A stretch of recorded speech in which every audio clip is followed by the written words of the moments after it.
तो अब आप लोगों से मेरा ये निवेदन है कि पूरी क्लास आप बहुत ध्यान से सुनना, समझना है।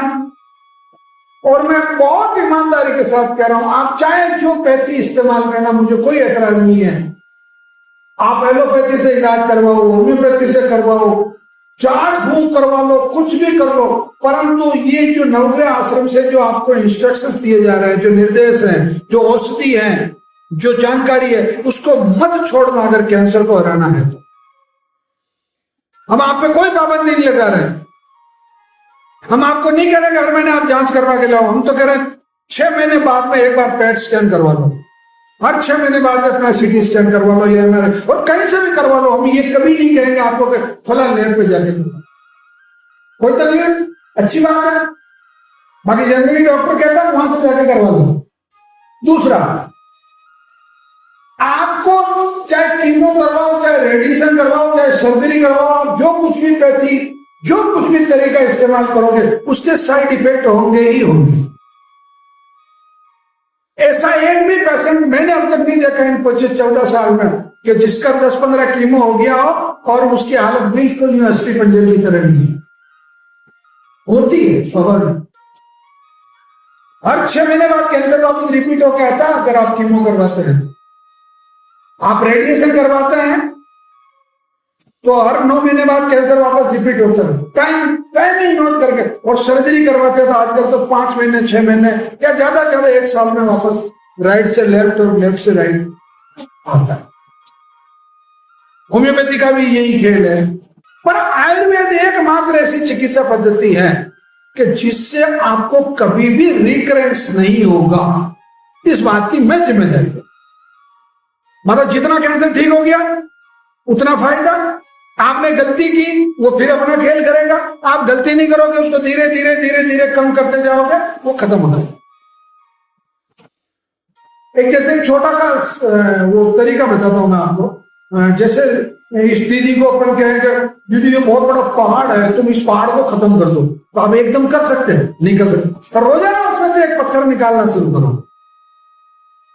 रोजाना उसमें से 50 किलो या 100 किलो, जितना आप निकाल सकते हैं उतना निकालो। क्या एक दिन पहाड़ रहेगा वहां? नहीं रहेगा।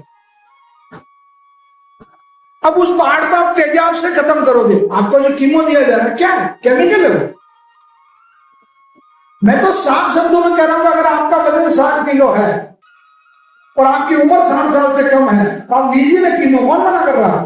बिल्कुल, जो WHO की गाइडलाइन है कि भाई आपका वजन अगर 60 किलो है और आपकी उम्र अगर 60 साल से कम है तो आपको कीमो कम नुकसान करेगा। क्या तकलीफ है? अब ऐसे कि इस क्राइटेरिया में कितने पेशेंट आते हैं? 5% पेशेंट आते हैं। करवाइए, कोई इतना। रेडिएशन कीमो की तुलना में कम नुकसान करता है। सिकाई जिसको बोलते हैं, सिकैया जो करवाते हैं, वो कीमो से कम नुकसान करता है, वो ज्यादा फायदा करता है।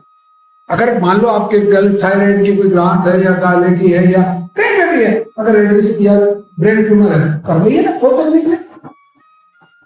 लोग कहते हैं साहब बायोप्सी करवाएं कि नहीं करवाएं? मैं कहता हूं एक तो ब्रेन की और एक फेफड़े की और एक स्प्लीन की, ये 3 अंग ऐसे। स्प्लीन तो होता ही इतना आगे, उसकी क्या बायोप्सी होगी? मतलब वो तो होता ही बहुत छोटा अंग है।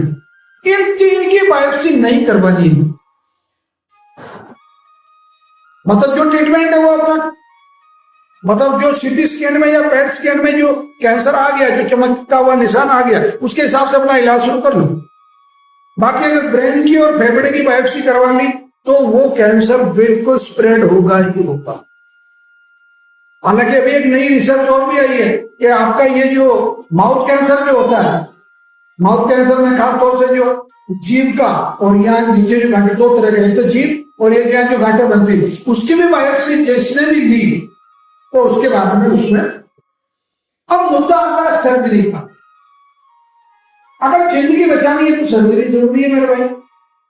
परंतु ये बात मैं स्ट्रिक्टली कह रहा हूं, मेरे 14-15 साल के अनुभव में कह रहा हूं, ब्रेन ट्यूमर की और फेफड़े की कभी सर्जरी मत करवा। आपने मान लो सर्जरी करवा ली, हो सकता है 1 महीने का लाभ हो जाए आपको, 2 महीने का लाभ हो जाए, उस पेशेंट को इस दुनिया से जाना ही जाना। क्योंकि वो जो कैंसर, क्योंकि इन 2 की कोशिकाएं ऐसी है जो सेल्स हैं वो इस तरीके की कोशिकाएं हैं, उनको अगर एक बार आपने छेड़ दिया तो वो मतलब इतनी तेजी से ग्रोथ होती है कि उसकी कोई सीमा नहीं। अब इसका एक उदाहरण बताता हूं।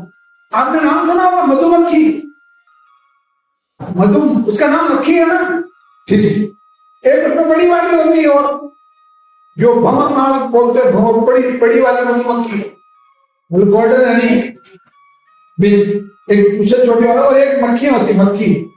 अब मक्खी में मधुमक्खी में फर्क है नहीं है। देखो मक्खी को तो छेड़ दो, क्या फर्क पड़ता, मक्खी यहाँ बैठी उड़ा दो उसको, बहुत सारी मक्खियां भी बैठी तो उड़ा दो। देखो उस मधुमक्खी को उड़ा के देखो, नहीं उड़ाते। सेम मधुमक्खी की तरह आपकी ब्रेन की और लंग्स की सेल्स,